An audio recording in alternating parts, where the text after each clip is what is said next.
मैं हूं आपके साथ सोनिया। बुलेटिन की शुरुआत करेंगे। मजदूर दिवस के मौके पर कार्यक्रम का आयोजन किया गया, जिसमें दिल्ली की सीएम रेखा गुप्ता ने शिरकत की। इस मौके पर सीएम रेखा गुप्ता ने कहा कि जो देश बनाते हैं उनका ख्याल दिल्ली सरकार रखेगी। सीएम रेखा ने और क्या कुछ कहा, आपको सुनाते हैं।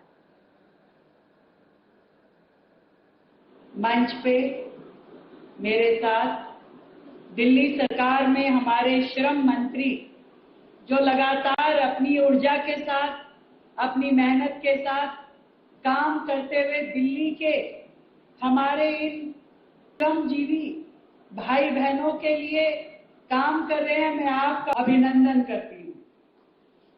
और हमारे श्रम विभाग के ही विभाग को ज्वाइन किया है, तब से विभाग को गति देने का काम और हमारे श्रमिकों को योजनाओं का लाभ पहुंचाने के लिए पूरे विभाग को बहुत ही एक्टिव करके काम शुरू किया है। आपको भी मैं बधाई देती हूँ। और आज के इस कार्यक्रम की शोभा बढ़ा रहे आप सभी मेरे श्रमिक भाई बहन, जिन्होंने हमेशा अपनी मेहनत से देश को, दिल्ली को सजाया और संवारा। मैं आप लोगों की जितनी तारीफ करूं उतनी कम है। आपने जिस तरीके से, मैं अभी बहनों के बीच में गई, एक एक बहन ने बड़े मुझसे बात की। किसी ने कहा, अपने परिवार की परिस्थिति बताई। एक बहन ने कहा कि मेरे पति नहीं है, मैं परिवार में अकेले अपने बच्चों का भरण पोषण कर रही हूं। और इस प्रकार से हो रही है कि आगे शायद बहुत समय तक मैं ये मजदूरी का, श्रमिक का काम ना कर पाऊं। दूसरी बहन ने कहा कि बड़ा परिवार है, पति पत्नी दोनों कमाते हैं तो भी गुजारा नहीं हो पाता। एक और बहन आई कि बेटी की शादी करनी, कैसे करूं?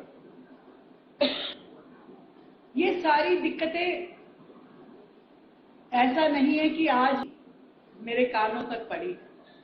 हमने 1 साल पहले सरकार संभाली और इस 1 साल में जो पूरी तरीके से श्रम मंत्रालय डिफंग पड़ा था, एक भी योजना का लाभ जनता को, हमारे श्रमिक भाई बहनों को नहीं मिल रहा।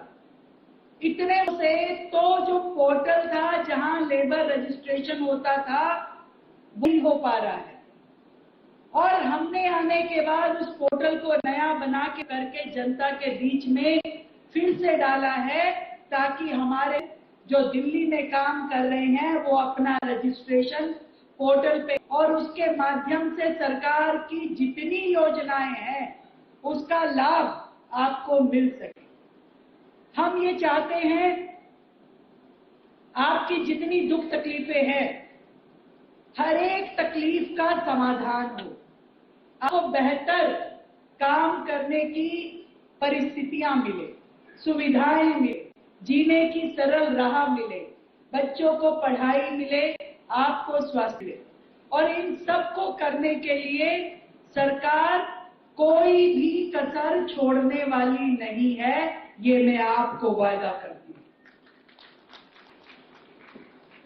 आप जिस तरीके से मेहनत करते हैं, एक एक ईंट पे ईंट रख करके बड़ी बड़ी इमारतें खड़ी करते हैं, देश को विकास की ओर लेके जाते हैं और इस सपने को साकार करते हैं जिसको 140 करोड़ भारतीय देखते हैं, विकसित भारत, विकसित दिल्ली।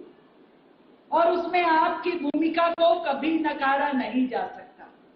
इसलिए जरूरी है कि आपकी हर सुख सुविधा ध्यान रखा जाए। और आदरणीय प्रधानमंत्री नरेंद्र मोदी जी तो हमेशा से हमारे श्रमजीवी भाई बहनों के लिए सम्मान का जीवन देने के लिए हर कार्य योजना को रूप दे लगे रहते हैं। हमने वो समय भी देखा है जब देश में फैक्ट्रियों पे हड़तालें, कंस्ट्रक्शन साइटों पे धरना और देश में हमेशा टकराव की राजनीति रहती थी। पर जब से मोदी ने कार्यभार संभाला है, हमने देखा कि कैसे एक एक योजना को बनाया गया जो हमारे लाखों करोड़ों श्रमिक भाई बहनों के लिए वरदान साबित हुई। मोदी जी की हर में, हर निर्णय में और विकास के हर कार्य में लाभ दिखाई देगा। उनके व्यवहार में, चाहे वो कभी श्रमिकों पे फूल बरसाए हो, उनके साथ जमीन पे बैठ के भोजन किया हो, उनके साथ चर्चा की हो, हर जगह उनके व्यवहार में ये दिखता है कि वो देश के श्रमिक भाई बहनों के लिए हमेशा मन से जुड़ के काम करते हैं। हमने वो भी देखा मोदी जी ने कैसे भाई बहनों के चरण धो के उनका सम्मान किया कि आज उनके कारण से ही चाहे हमारी आस्था के प्रतीक प्रभु श्री मंदिर बना हो या बड़ी बड़ी इंडस्ट्री, बड़ी बड़ी बिल्डिंग, बड़े बड़े ऑफिसेज बने हो। और मैं गर्व से कह सकती हूँ कि आप सबकी मेहनत से देश ने पूरे विश्व में जो स्थान बनाया है उसमें आपकी बहुत बड़ी हिस्सेदारी है। चाहूंगी कि एक बार जोरदार से आप सभी लोग अपना अभिनंदन करें। और जिस तरीके से पहले देश में कितने पुराने और ऐसे कानून बने हुए थे जिससे हमारे लेबर को सुविधा मिलने की बजाय शोषण होता था, पर मोदी जी ने उन सभी कानूनों को समाप्त करके जो योजनाएं बनाई, चाहे वो प्रधानमंत्री श्रम योगी मानधन योजना हो, प्रधानमंत्री सुरक्षा बीमा हो, प्रधानमंत्री जीवन ज्योति बीमा हो, इन सभी को लागू करके हमारे श्रमिक भाई बहनों के जीवन में उद्धार करने का काम देश के प्रधानमंत्री आदरणीय मोदी जी ने किया है। 2021 में प्रधानमंत्री जी के द्वारा ई श्रम पोर्टल खोला गया और हम सब ने देखा कि ई श्रम पोर्टल खुलने के बाद देश में एक नए युग की शुरुआत हुई और उस ई श्रम पोर्टल पे 14 बड़ी योजना पंजीकृत करने के लिए जोड़ा गया और आज 400 अलग अलग फील्ड में काम करने वाले लगभग 32 करोड़ श्रमिक भाई बहन इस ई पोर्टल से जुड़े हैं जो उन योजनाओं का लाभ ले रहे हैं। आप सबको ध्यान हो तो मैं बताती हूँ, एक राष्ट्र और एक राशन कार्ड, इससे 24 करोड़ 15 लाख लाभार्थी जुड़े हैं। आयुष्मान भारत, प्रधानमंत्री जन आरोग्य योजना, इससे 15 करोड़ लाभार्थी मजदूर जुड़े हैं।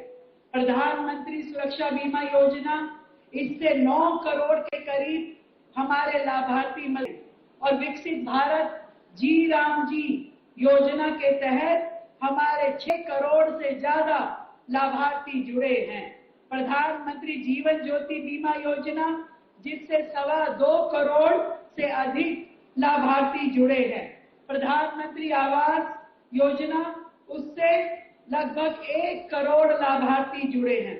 और ऐसे ही हर योजना हर नीचे तक पहुंचे, हमारे श्रमिक भाई बहनों तक पहुंचे, मजदूरों तक पहुंचे, गरीबों पहुंचे, इसके लिए केंद्र सरकार काम कर रही है। और दिल्ली सरकार ने भी प्रधानमंत्री जी के विजन के साथ चलते हुए अपनी श्रम मंत्रालय के माध्यम से ये कोशिश की है कि गरीबों को हम सेवा दे सके, तो उसको सम्मान दे सके और वंचितों को हम पूरी सुविधाएं दे सके। इसके लिए दिल्ली सरकार काम कर रही है। प्रत्येक श्रमिक का जीवन सशक्त हो, सुरक्षित हो और आत्मनिर्भर हो, इसके लिए जैसा कपिल जी ने बताया कि अनेक स्किलिंग के प्रोग्राम, ट्रेनिंग के प्रोग्राम शुरू किए जा रहे हैं। जो पोर्टल पूरी तरीके से बंद पड़ा था, कोई मजदूर खोलता था तो खुलता नहीं था, उस पोर्टल को दोबारा से बना करके आप सबके लिए खोला गया है। और हम ये चाहते हैं कि सभी लोग इसमें ज्यादा से ज्यादा संख्या में जुड़े और अपने आप को रजिस्टर्ड करें। और हम हर लेबर चौक पे इस रजिस्ट्रेशन को हमारे अधिकारी खुद जाइए ताकि किसी भी मजदूर भाई बहन को कहीं और जाने की जरूरत ना हो। हम दिल्ली में पूरे देश से सबसे अधिक न्यूनतम मजदूरी, न्यूनतम वेतन दे रहे हैं, ये सभी को मालूम है। हमने सिंगल विंडो ऑनलाइन पोर्टल खोल करके सारी सुविधाओं का मिशन खोला है। हमने एक और काम दिल्ली में किया, अटल कैंटीन। अटल कैंटीन जो पूरी दिल्ली में इस समय 75 जगहों पे खुली है, जहां मात्र 5 रुपए में भोजन। किस किस को मालूम है भाई, बताएं जरा, आगे किस किस ने देखी है अटल कैंटीन? उसमें केवल 5 रुपए में शानदार भोजन हम खिलाते हैं।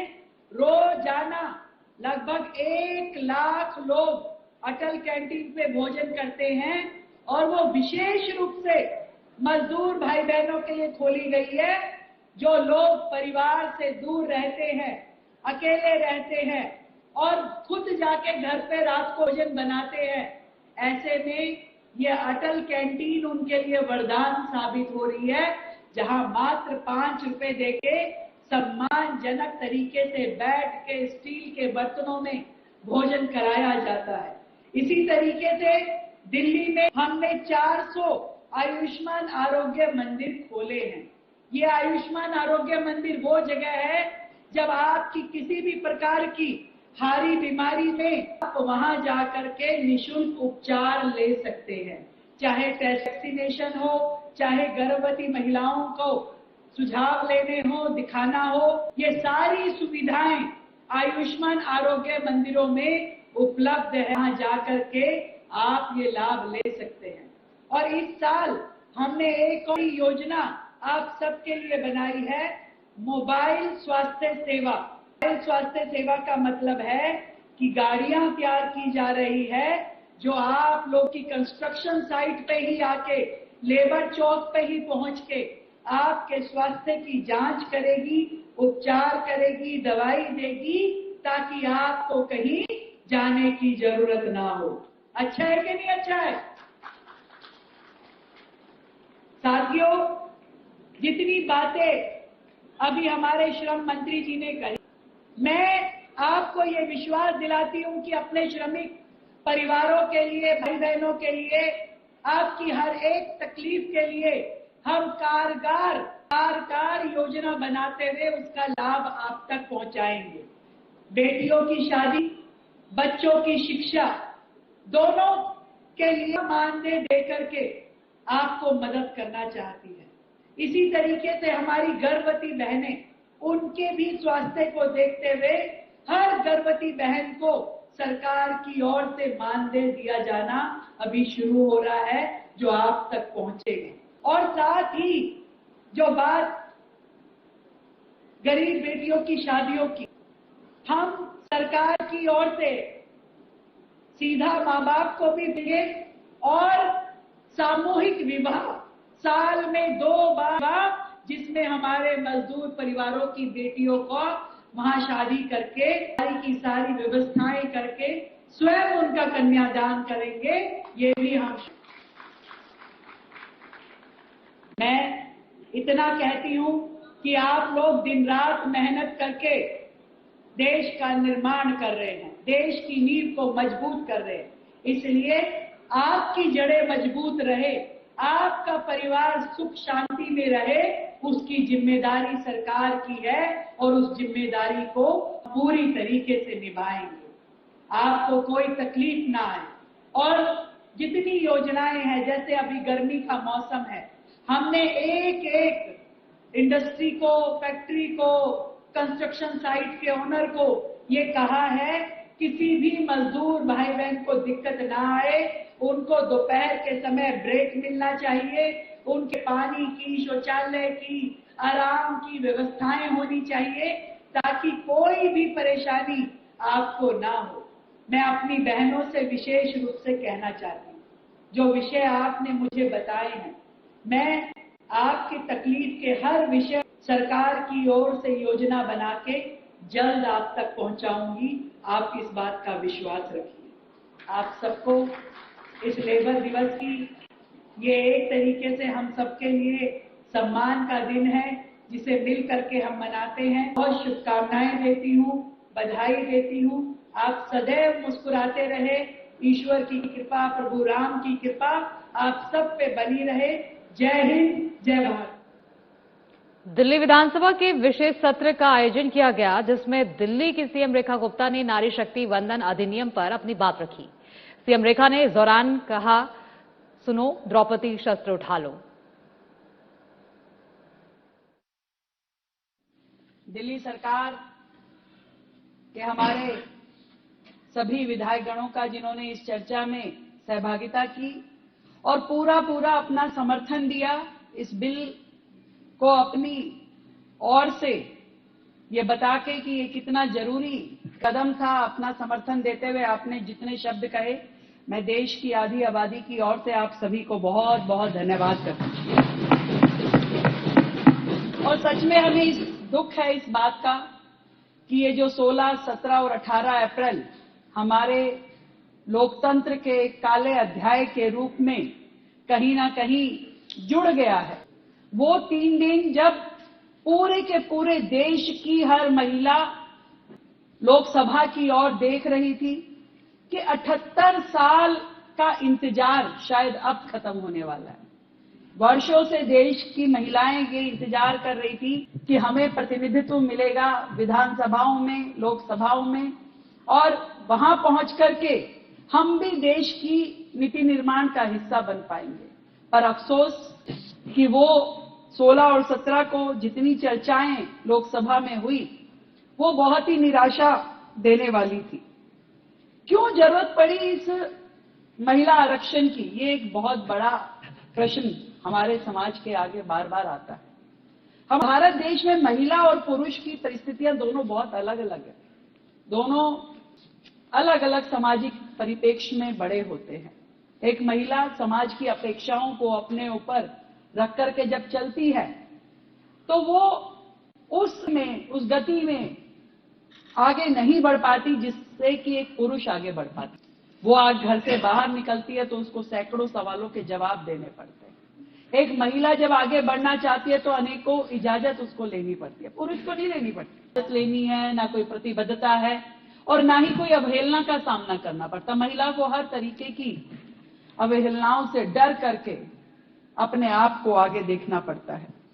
और ऐसे में जब संविधान हमें जमीन देता है, पार्टी हमें मौका देती है और जनता अपना आशीर्वाद देती है, तब जाकर के कोई व्यक्ति जनप्रतिनिधि बनता है, तब जाकर के कोई व्यक्ति जनप्रतिनिधि बनता है।